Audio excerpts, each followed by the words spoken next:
Kick-Ass Switch, putting the K in magic. I'm Joanna DeVoe, and this is a video about how to conquer your fear, extreme fear, fear that manifests as panic attacks, anxiety, or even post-traumatic stress disorder. These are all things that I've experienced, and someone just sent me an email asking me how I dealt with my fear in the past, and I thought, oh, you know, that's something that I talked about in the very first video that I made for Kick-Ass Switch, but I never really addressed what I did to overcome that fear. It was crippling. It cost me many years of a happy, healthy life, and it's largely responsible for why I wanted to start Kick-Ass Switch, putting the K in magic, because if I can overcome the obstacles that I have overcome in my life, I know that you can. And to me, that's magical, and that's kick-ass. So just to give you a really quick background, I started having a lot of anxiety and mood issues in my teens, my early teens, and all through my teens. And I had a lot of problems with anxiety. After my son was diagnosed with autism, I guess it just sort of amped that up for me, and I started developing agoraphobia. So I would go through periods where I had a really hard time leaving my house, and so that was no good.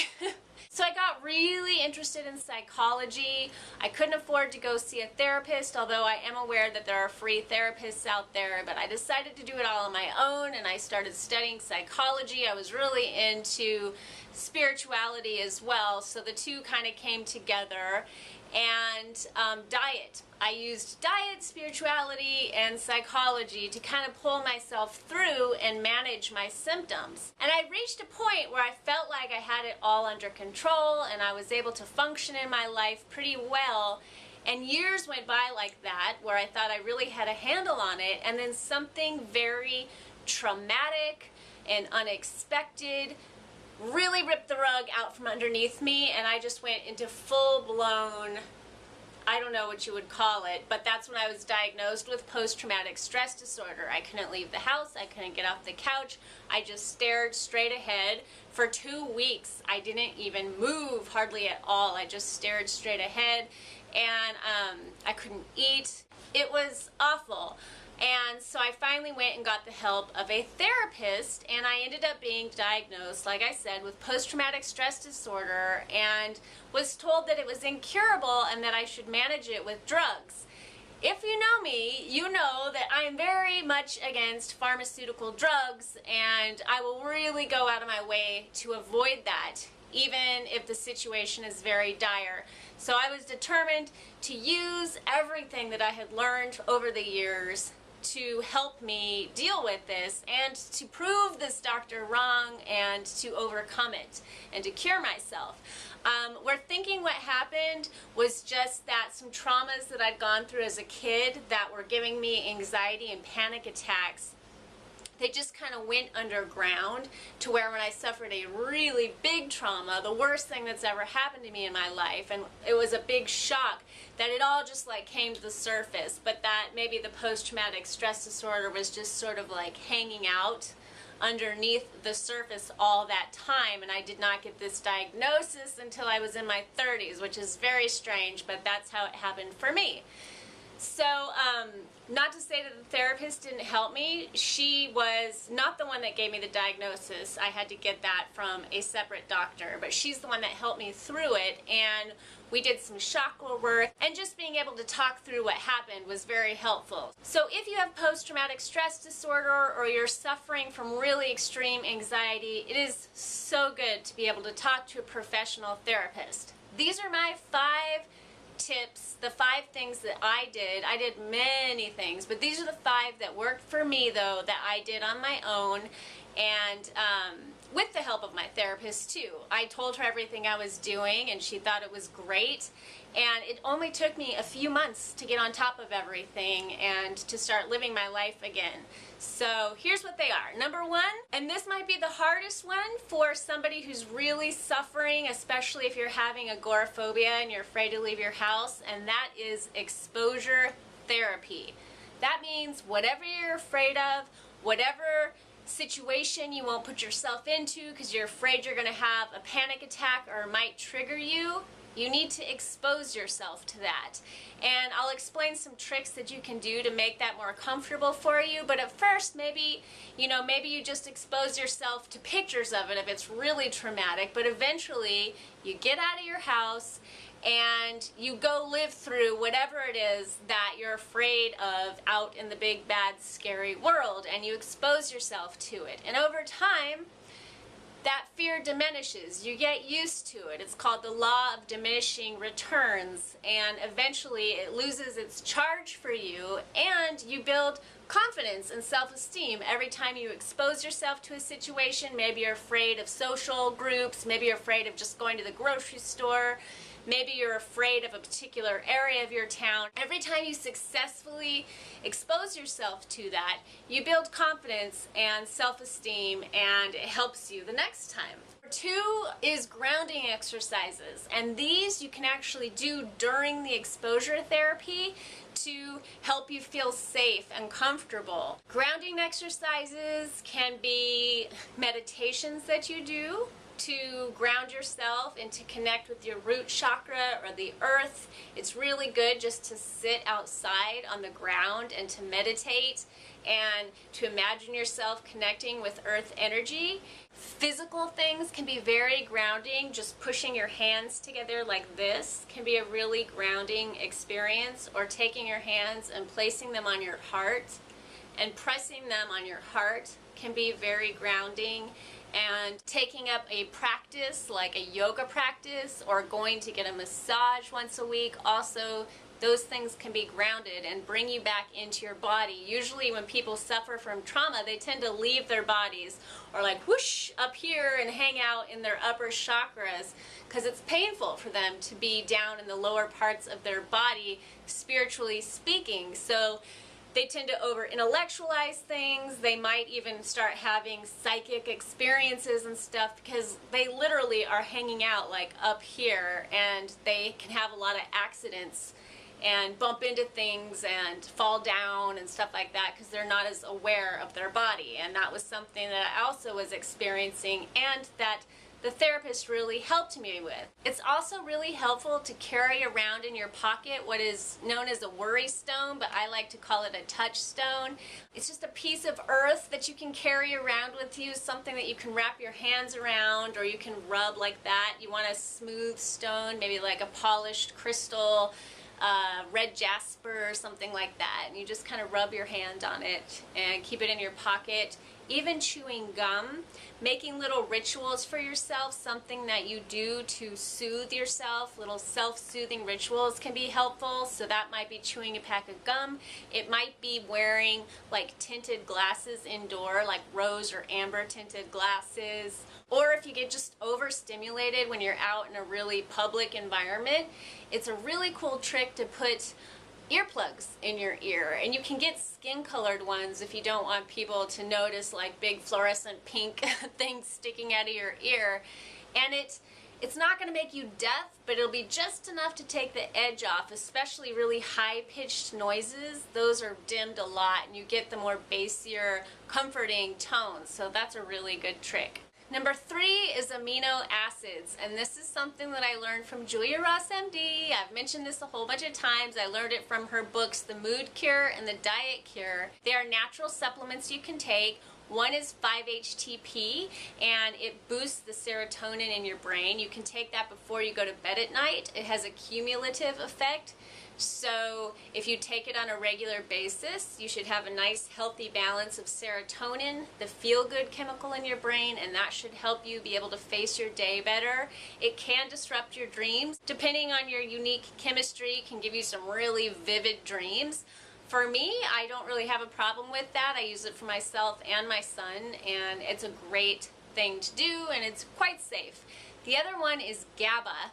And they're both in capsule form, and GABA it's miraculous. You need to take it on an empty stomach, so like 20 minutes before you eat or 90 minutes after you eat, and it is so soothing. It's like a nice hug. It just makes you calm down. You don't feel like you're on drugs or anything.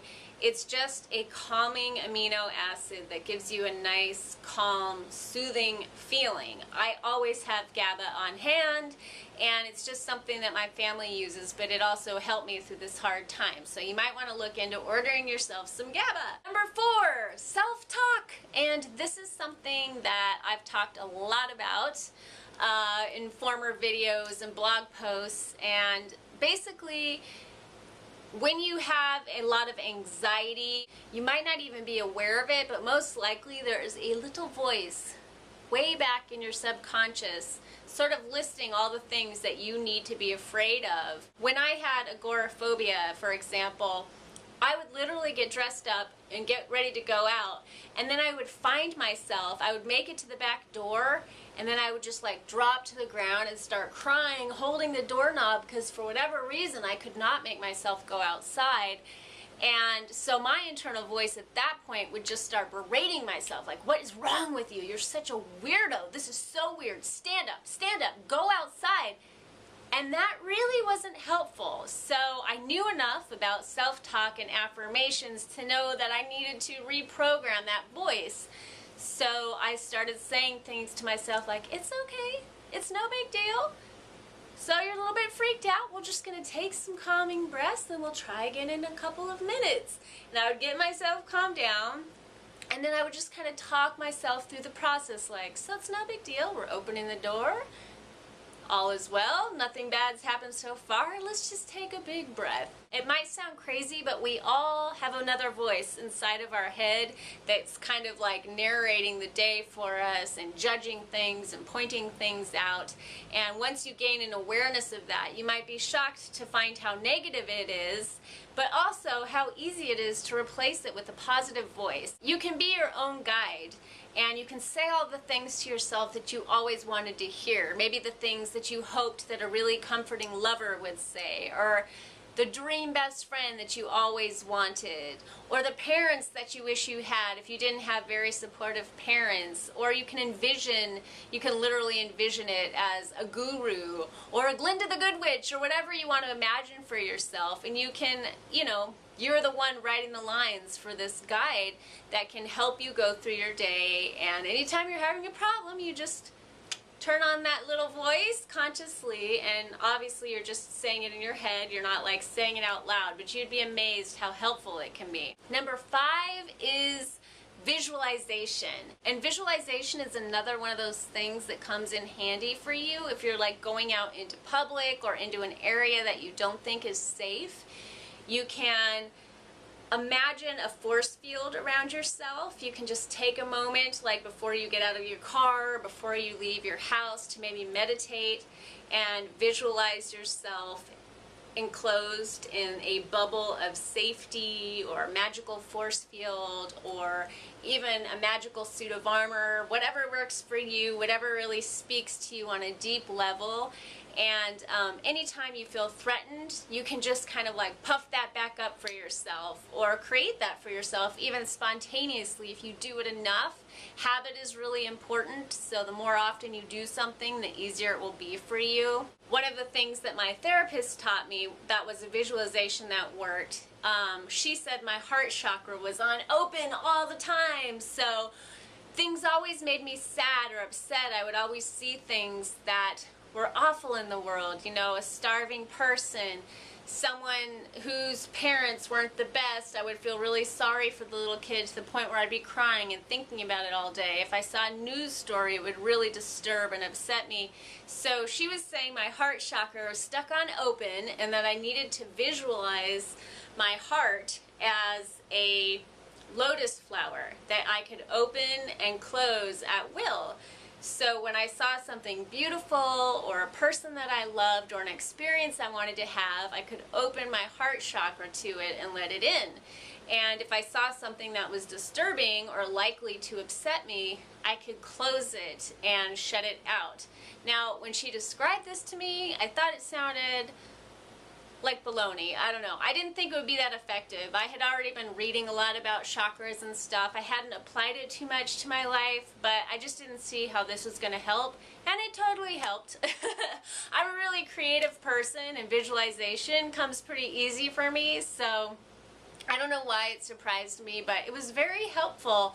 Our minds are powerful. They don't know the difference between something clearly imagined and a real experience. So use that to your advantage when it comes to overcoming an obstacle like agoraphobia or panic attacks or extreme fear.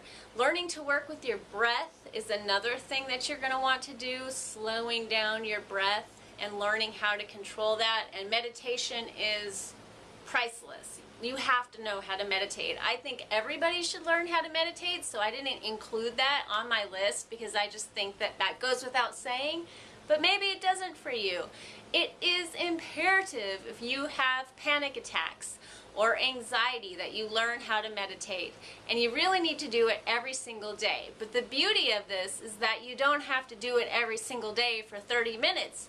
You can just do it for 5 minutes at a time. Start with 3 minutes at a time if you think 5 minutes is too long to just sit and do nothing, but focus on your breath.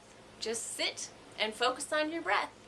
It helps to close your eyes, to block the world out around you, and then to take slow breaths in and out. I like to imagine my breath as the ocean going in and out, so I imagine it going out and coming in. It's a very relaxing thing to do while you're meditating, very calming, and the more that you can train yourself to consciously get into a calm, very peaceful state, the easier it's going to be for you when something challenges or triggers you to get back into that state. Practice definitely, it might not make perfect, but it definitely makes it doable to be able to go out into the world and not have panic attacks and not suffer so much anymore. Anyway, I hope this was helpful for you. These are the tricks that work for me. Maybe some of them will work for you too. Much love. Peace.